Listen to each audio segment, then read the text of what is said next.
BK hebat. Nah, ini mungkin bisa dipakai nih nanti ketika ibu-ibu semuanya ngadepin anak, gimana caranya, tips-tips lah, sedikit tips dari BK gitu, menghadapi anak-anak gitu. Nah, jadi 7 jurus ini ada, yang pertama mengenali potensi, kemudian yang kedua mengelola emosi, ketiga tumbuhkan resiliensi, keempat jaga konsistensi, kelima menjalin koneksi, keenam membangun kolaborasi, dan ketujuh menata situasi. Kayak tadi lagu pertama itu jingle 7 jurus BK hebat. Nah, yang pertama kita masuk ke jurus 1 ya ibu-ibu ya, kenali potensi, dimana ibu-ibu semua pegang handphone ya. Nah ya, kita bisa lakukan simulasi di mana ibu-ibu bisa buka link yang ada di PowerPoint itu, akupintar.id. Bisa ibu-ibu? Mana bu? Akupintar.id. Kita coba di tes gaya belajar aja ya ibu-ibu semuanya. Sudah? Nanti kalau sudah buka di homepage-nya itu diklik sebelah kanan pojok. Ya, tes gaya belajar. Klik tes gaya belajar. Ikuti tes sekarang. Ya. Kita bisa lihat. Sama aja. Ikuti tes sekarang. Ya, ikuti tes sekarang. Aku pintar berani.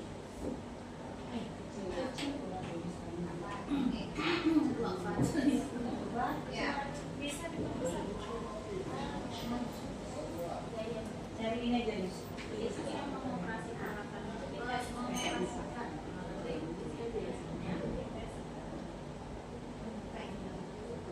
Iya bu.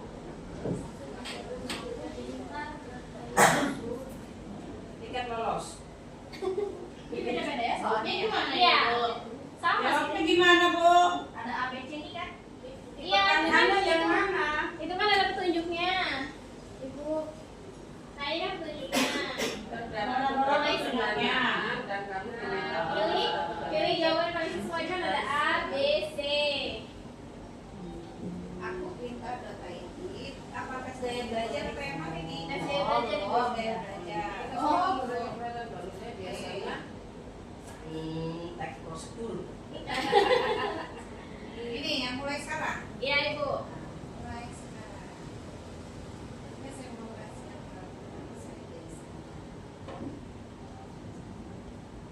Yang paling sesuai dengan itu. Pipis ya Allah akhir. Pipis sendiri di sebelah sini loh. Mana mama mau jawab pertanyaan nanti aku mau pipis ini.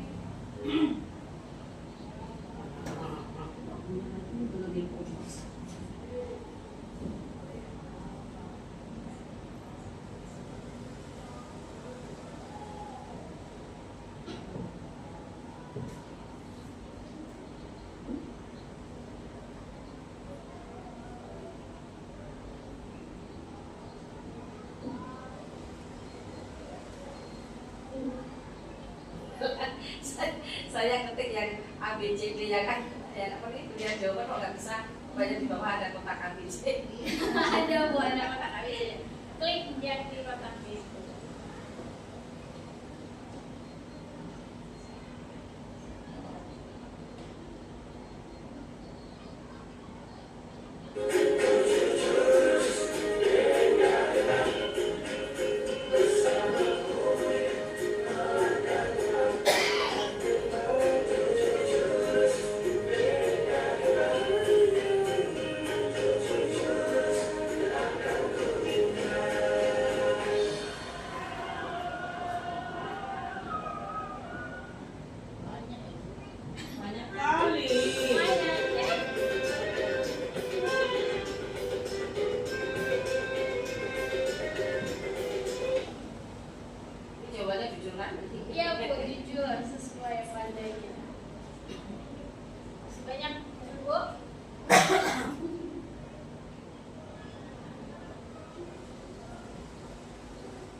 kerja.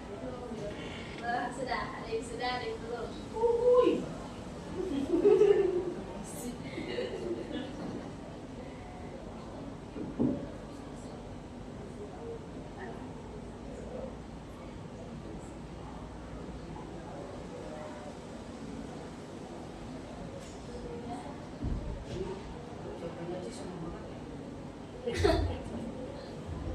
Terus? Ya, Ibu.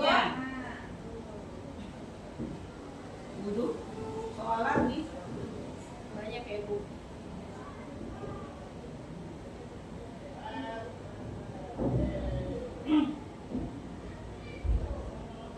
Menanyakan rekomendasi mana?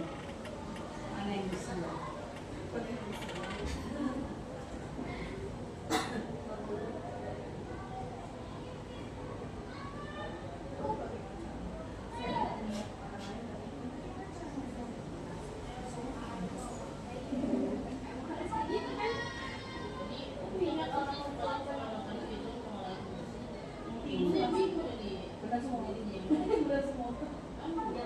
Yang paling dominan, yang paling sering dilakukan aja.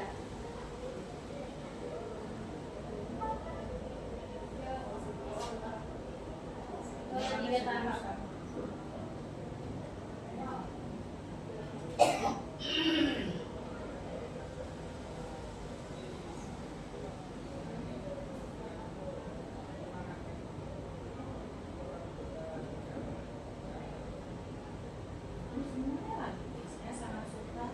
Yang paling dominan.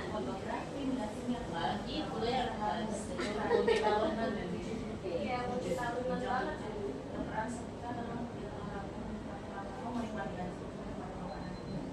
Maka is number one.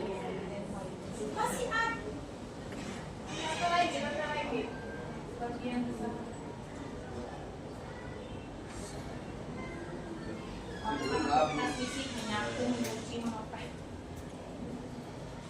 Di depan aja, Pak. Sudah selesai, Ibu. Di video itu. Di video itu di belakang itu. Itu di belakang kamu kan? Nah. Oh, jangan. Oh ya. Sini ya, belum fit. Aja. Itu bawah masuk.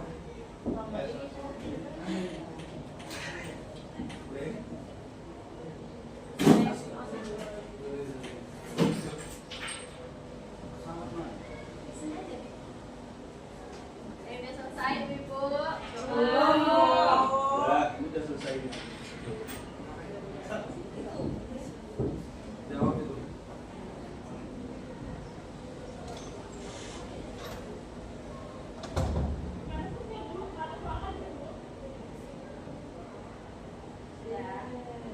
Banyak minum.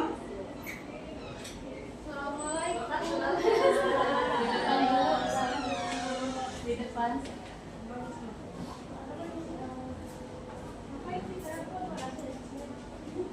Ada yang udah dapat, Ibu-ibu? Udah, Bu. Nah, Tunggu, bro.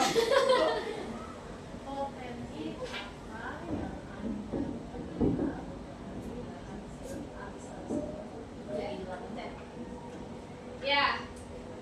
Jadi tadi kira-kira ada yang punya Belum, bro.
juga punya gaya belajar masing-masing kan ya Bu ya. Jadi gaya belajar itu ada 3, visual, auditory, dan kinestetik. Nah, jadi setiap dari kita itu pasti punya gaya belajar masing-masing. Termasuk ke siswa juga, pasti mereka punya gaya belajar masing-masing. Nah, jadi langkah awalnya kita sebelum, kalau misalnya kita menyusun pembelajaran itu kan kita harus tahu dulu ya caranya, strateginya gitu kan. Mungkin ini bisa dipakai nanti tim BK akan membantu gitu kan wali kelas, atau bahkan kalau misalnya dalam pembinaan wali kelasnya juga bisa memakai gitu kan, bisa pakai aplikasi yang tadi saya kasih itu Aku Pintar ID. Itu aplikasi biasa kami gunakan juga untuk membantu siswa-siswa kelas 9 misalnya yang mereka masih bingung mau menentukan jurusan apa gitu, atau sekolah lanjutan di mana gitu. Nah, mungkin ibu-ibu juga udah tahu ya kurang lebihnya tentang potensi ini gitu. Nah, selanjutnya saya mau tanya. Selanjutnya saya mau tanya ibu-ibu, ini maksud gambar ini apa? Ibu bapak-bapak, ada yang tahu nggak? Oh, lagi ngobrol sama hewan. Iya, Pak Wasis. Cuma mengajarkan ikan untuk memanjat pohon. Karena dia nggak akan bisa. Ya. Harus ada di situ. Ya, betul. Cuma mengajarkan ikan manjat pohon karena dia nggak akan bisa. Ada lagi? Penilaiannya tidak bisa mengukur karakter siswanya, binatang-binatang itu maksudnya. Gimana Bu? Penilaiannya? Yang dilakukan Bapak itu sebenarnya tidak bisa mengukur kemampuan atau karakter binatang-binatang itu karena memang beda-beda. Ya, betul. Jadi sama, betul ya Bu. Jadi setiap hewan ini kan karakternya beda-beda ya Bu ya. Kalau burung, terbang. Monyet, Ya. pinguin, Benar. gajah, Gajah berjalan. gajah suruh manjat pohon bisa Ibu. Bisa lah. Bisa pohon. Nah, ikan keahliannya Benar. berenang. Ini Anjing laut. laut, Berenang. berenang. Sebenarnya anjing Ya, darat. anjing darat, anjing darat, anjing laut sama anjing darat.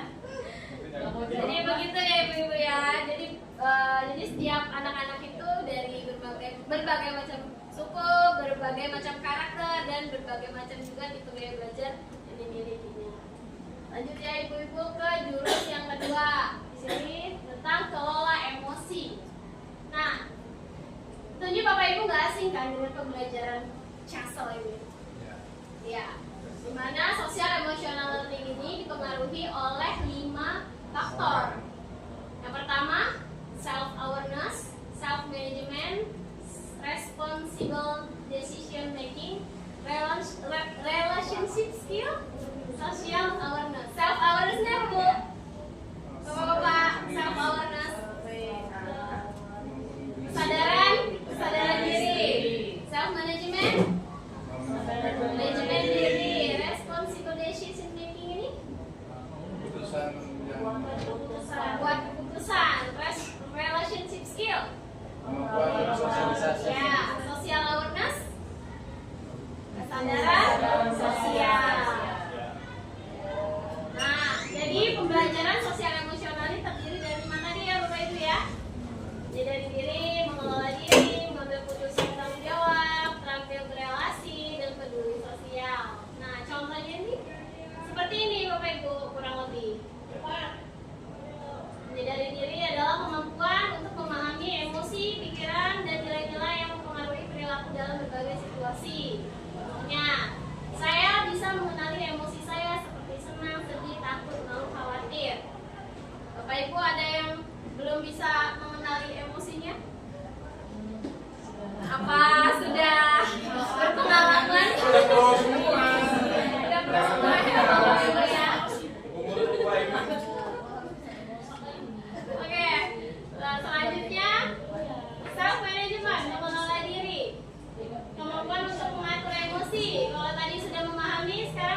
Antusias. Antusias. Tender ini apa tender? Tatar. Datar. Oh, deg-degan. Oh, tertekan. Kuat suaranya. Scared. Scared, takut. Angry. Sad. Sedih. Gitu ya. Sudah bisa bedain ya, ibu semuanya ya? Offset. Nah, di sini ada mengenali. Ini self management. Mengenali kita potensi self management. Kenali dan kendali. Nah, di sini singkatnya mungkin guru IPA udah paham ya? Banget. Guru IPA udah paham guys, si otak ini. Menurut jadi di dalam otak kita itu ada 3 jenis ya, apa 3 jenis apa 3 macam? 3 bagian. Yang pertama itu neokortex, limbik, dan reptil. Nah, apa sih neokortex itu? Neokortex ini sama aja dengan kayak kita membuat apa ya? Memberi nama dia pawang ya. Karena dalam neokortex ini isinya adalah pikiran-pikiran rasional yang kita pikirin. Kita kesadaran kita akan kalau kita itu marah, kita lagi marah misalnya. Contohnya. Nah, pada mode ini kita berpikir tenang, logis, dan penuh pertimbangan. Jadi kita tuh mau melakukan sesuatu itu kita pikir lagi. Kita pikir lagi, gak asal-asal kan. Tapi jika pawang ini kehilangan kendali, maka akan aktiflah diambil alih oleh limbic brain atau emosional or feeling brain. Ya, kita kalau misalnya mau sesuatu berpikir dulu kan. Ya nggak Bapak Ibu? Ya. Tapi ketika pikiran ini tertidur, dia akan diambil alih oleh perasaan. Gitu. Jadi lebih dominan perasaannya. Udah nggak bisa berpikir rasional lagi nih marahnya. Kemudian akhirnya kalau diambil, nah otak limbik ini atau otak bunglon ya. Nah maka bunglon mengambil alih kendali, perasaan yang mengambil alih kendali. Jadi ketika pikiran rasional kita itu hilang, maka perasaan kita yang timbul maju ke depan. Perasaan kita yang marah itu udah menguasai badan kita kan. Nah, ketika sudah hilang kendali, si bunglon ini sudah hilang kendali, maka yang akan aktif adalah dinosaurus atau reptilian brain. Nah, dia yang megang kendali. Sementara reptilian brain ini dia modenya hanya tempur atau kabur, fight or flight. Nah, jika mode ini aktif, bunglon atau empati ini dan pawang atau logika itu otomatis langsung mati. Gitu, Bapak Ibu. Nah, contohnya seperti ini ya, Bapak Ibu ya. Kita perhatikan video ini, Bapak Ibu. Mungkin dengan pengalaman Bapak Ibu yang banyak pernah menghadapi atau melihat kejadian seperti ini.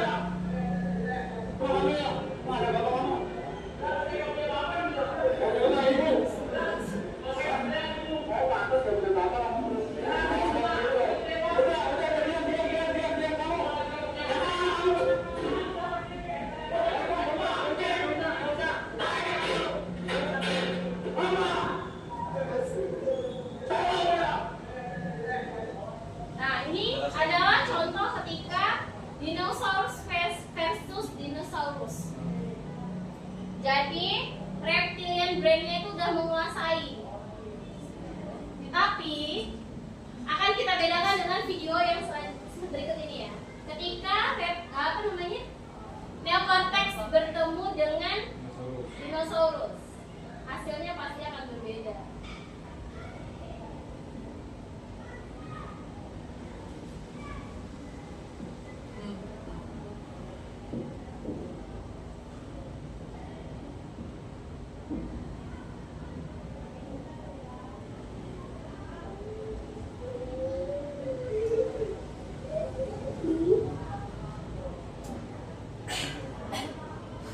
Sabar.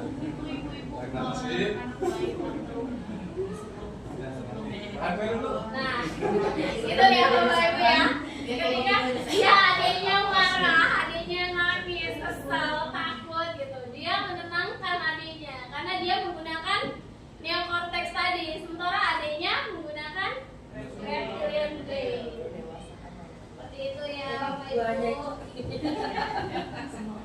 Kira-kira biasanya lebih yang mana nih?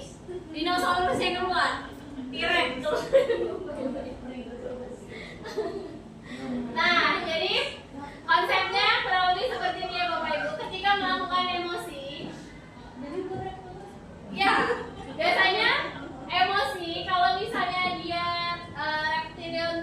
reptil brainnya langsung bangkit, dia langsung akan respon tindakan. Entah itu mukul, entah itu ngoceh, entah itu apa gitu ya kita biasanya. Nah tapi ketika kita menggunakan neokortex, maka ketika kita emosi, kita akan jeda dulu. Mungkin Bapak Ibu sering lihat Instagram itu kita harus tarik nafas, keluarin sebelum menghadapi anak. Akhirnya emosi itu sedikit mereda, akhirnya kita dapat melakukan tindakan yang sedikit menenangkan anak gitu ya. Gitu ya. Nah, ketika kita misalnya dihadapkan dengan anak kita yang berantem, yang mungkin Bapak Ibu yang punya anaknya lebih dari satu ya, yang sering menghadapi lika-liku kehidupan ya. Nah, ini bisa dipakai untuk menyelesaikan permasalahan itu. Bisa dilakukan dengan membuat roda pilihan. Gitu. Jadi nggak lain lah kalau misalnya kita ngasih pilihan anak kita untuk minta maaf atau gitu kan ya, kita memberi pilihan ke anak kita. Nah, lanjut aja Ibu ya. Lanjut ke jurus ketiga. Dia di sini tumbuhkan resiliensi. Apa Bu resiliensi itu? Itu bermula. Resiliensi. Resiliensi itu adalah daya lenting. Nah, oke, kita lihat dulu ya Bu ya video ini. Agar tidak tahu penting seberapa pentingnya.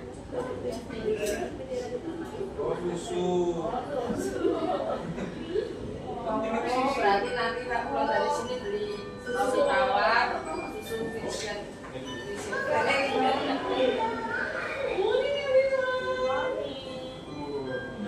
Bisa jadi murid.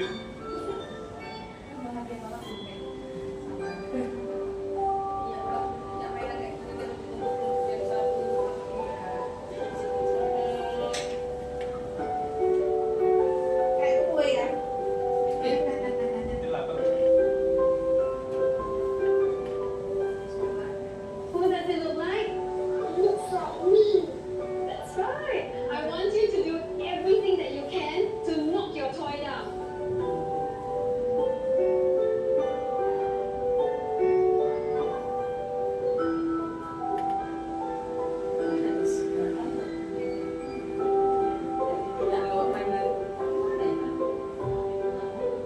Who is the strongest in class?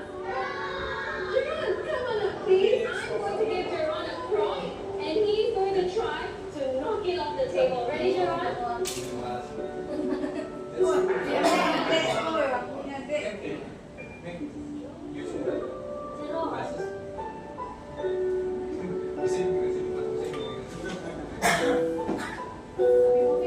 Okay, children, who can tell me what it means to have resilience? Yes, Paige. Resilience means if you make the twinkle town, it can get up very, very fast. Very nice.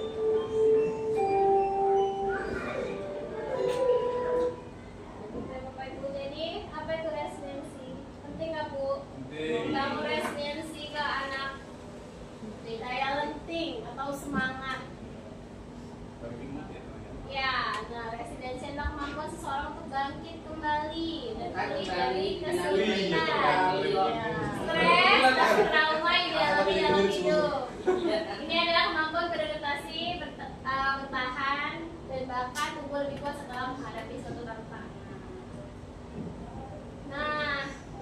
Nah, resiliensi ini dipengaruhi beberapa faktor, dari self awareness yang tadi, emotional stability, apa Bu? Self awareness tadi.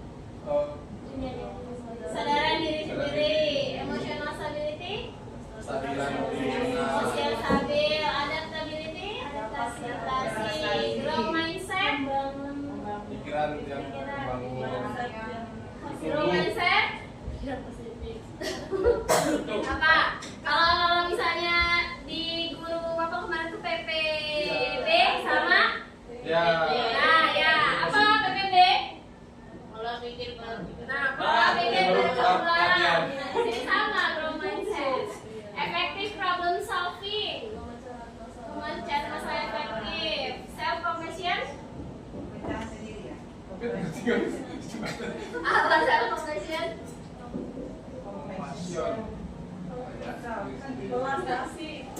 Empati.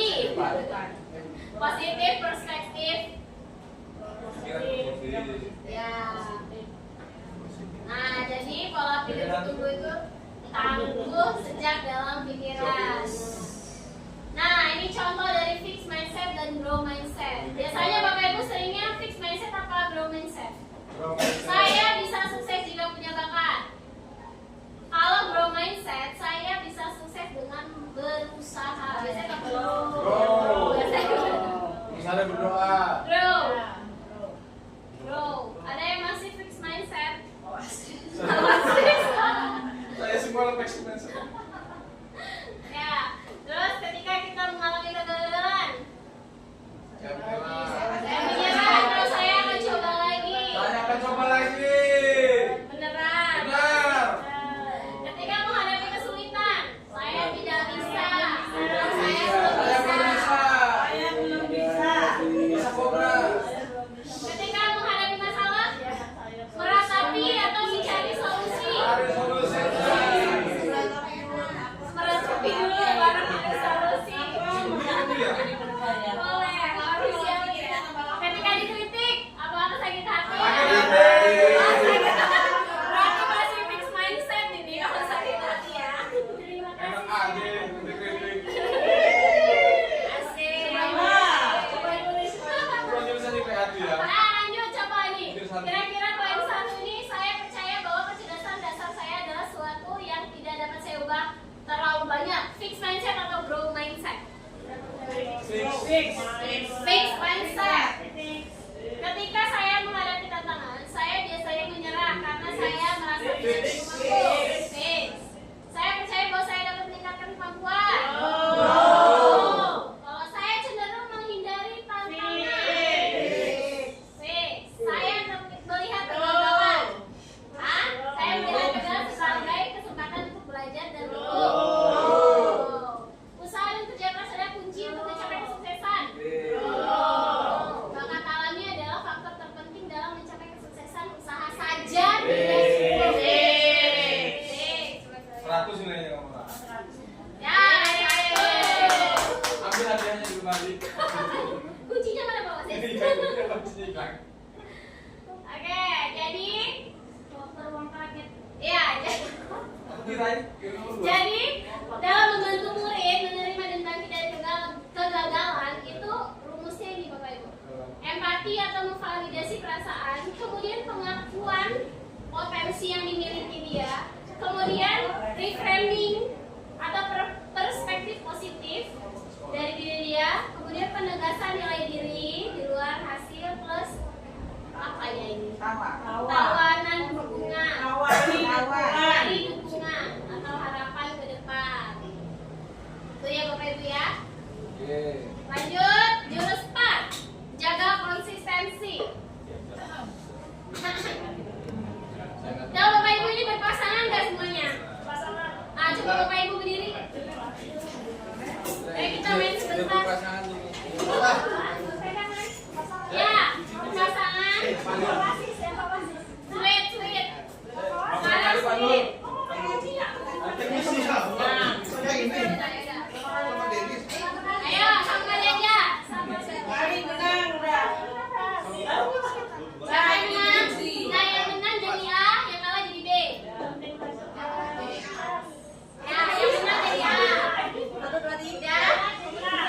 Ya, yang menang jadi A. Ya.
nanti balik lagi. Nah, oke, jadi ya tadi ada kaitannya ya dengan kesadaran sama paksaan. Berarti tadi Bu Putri dipaksa sama Bu Yulis ya, makanya dikasih. Sementara tadi contohnya Bu Dwi itu ada kesadaran. Kesadaran kamu buka tangannya. Kalau Bu kata Bu Ira, masa emas 100 gram mau dikasihin? Iya, kami mah tahan. Nah, kenapa kita nggak suka dipaksa? Namanya mama. Sudah Nah, jadi berpengalaman kan ya. udah kebutuhan dasar manusia ya, mesti ada air. Nah, gitu. Nah, pernah nggak Bu ngeliat gambar kayak gini? Nah, hati-hati jangan dilihat kiri, tapi masih dilihat. Oh, iya. Ada. Ada. Oh, ini enggak. Enggak mau. Udah tahu, males. Ada yang udah tahu nih, tapi tetap ngeliat. Jangan naik kiri ada bebek panggang.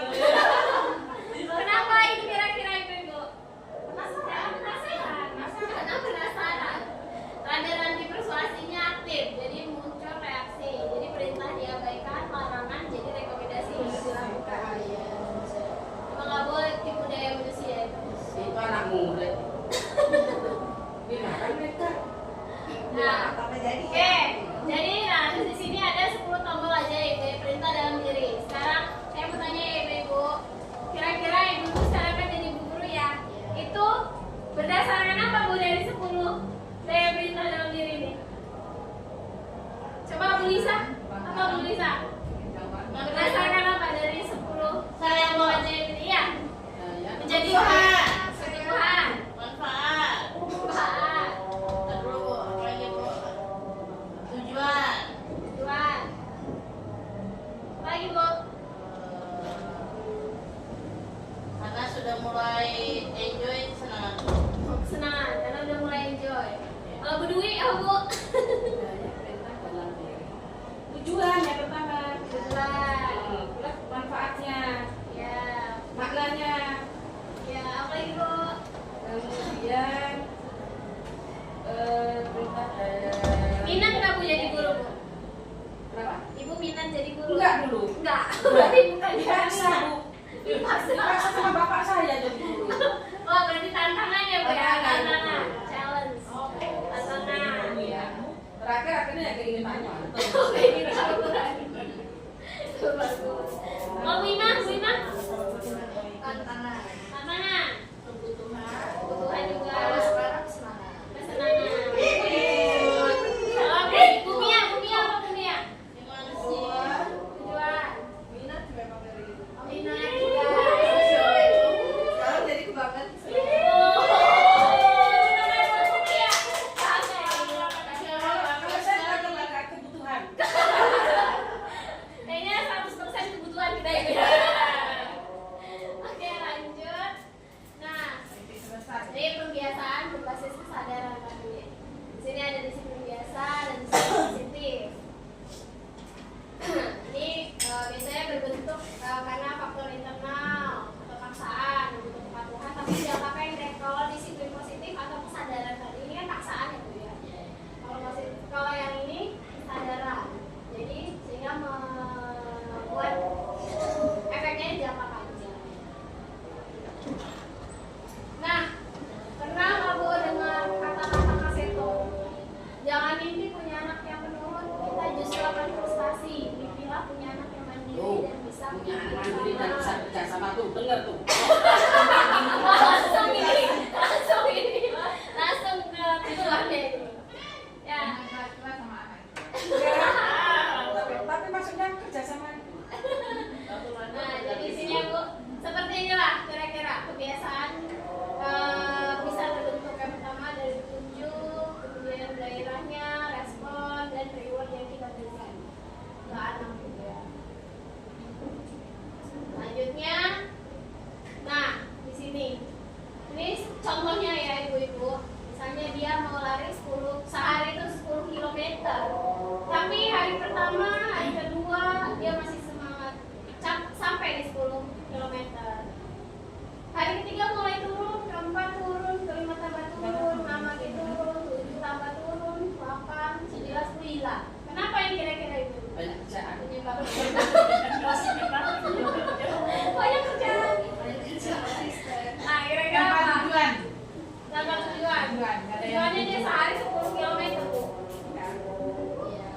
tujuannya aja pasti dia habis. Iya, jadinya FOMO kali FOMO. FOMO. Jadi lama-lama nggak kuat dia. Jadi nggak nyampe target deh sampai hari ke 100. Karena dia bosan Bu. Bosan kenapa Mas? Ya karena target dia 10 km setiap hari Bu. Jadi kalau misalkan dia memiliki step target yang misalkan hari ini 2 kilo, besok 4 kilo, besok 8 kilo. Nah itu nggak bikin dia jenuh. Kalau misalkan setiap hari 10 kilo itu pasti bahwa iya dia jenuh iya. Apalagi kaget, gempor, sendirian gak ada jajanan ya. Ya bener ya Bu, jadi dia hari pertama itu masih semangat banget. Nah tapi karena dia kaget, dia konteksnya berpikir dia mau lari 10 km, tapi ternyata kan kaget dia. Terus akhirnya limbingnya bangkit, capek, lelah segala macam. Dan akhirnya reptil brainnya bangun. Akhirnya gak diam dia, akhirnya bangun dia udah capek. Gak usah lah tiduran aja di rumah enak.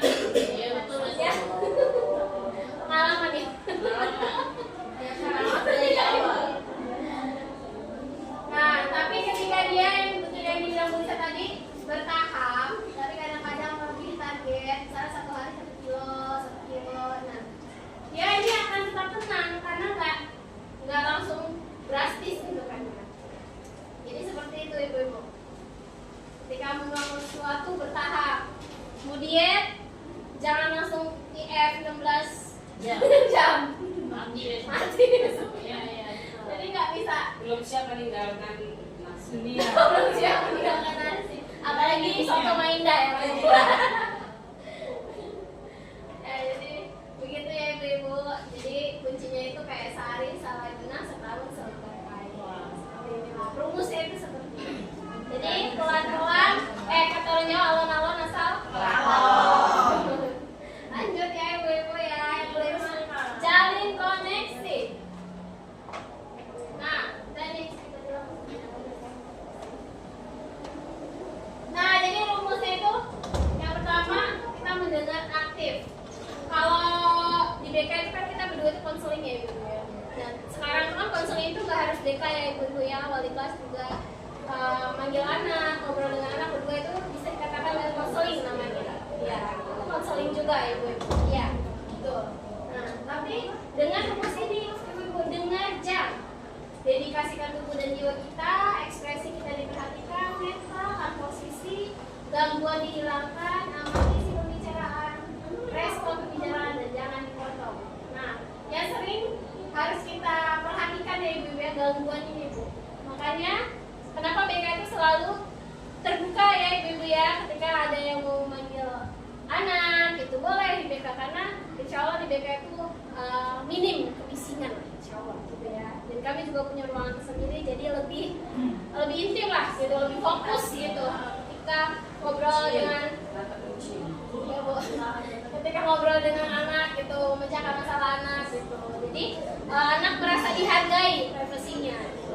Mohon maaf karena di ruang guru kan kita bareng-bareng ya gitu ya awal gitu. Itu ya bu kurang lebih ya.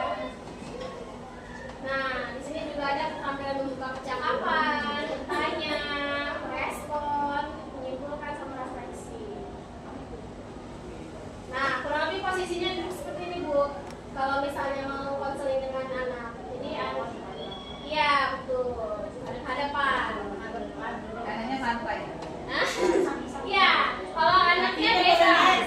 Kalau anaknya ini untuk dia agar dia santai loh bu. Kalau ini kan contoh kalau misalnya di konseling sama psikolog gitu ya bu ya, karena mencari posisi nyaman anak. Jadi dia udah bercerita sama kita, tapi ketika dia tegang, takut, pasti dia nggak mau terbuka sama kita gitu. Jadi kita yang punya posisi, kemudian kita jangan lupa eye contact sama dia dan kita buat dia nyaman, relax agar semua bisa kita tahu gitu isinya, hati dia itu apa. Nah ini contoh-contohnya ibu-ibu, contoh-contoh pertanyaan terbuka dan tertutup. Biasanya kalau pertanyaan terbuka itu diawali bagaimana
dalam kelas fasilitasnya juga harus memadai gitu, sehingga anak-anak bisa menikmati pembelajaran yang aman, nyaman, dan baik.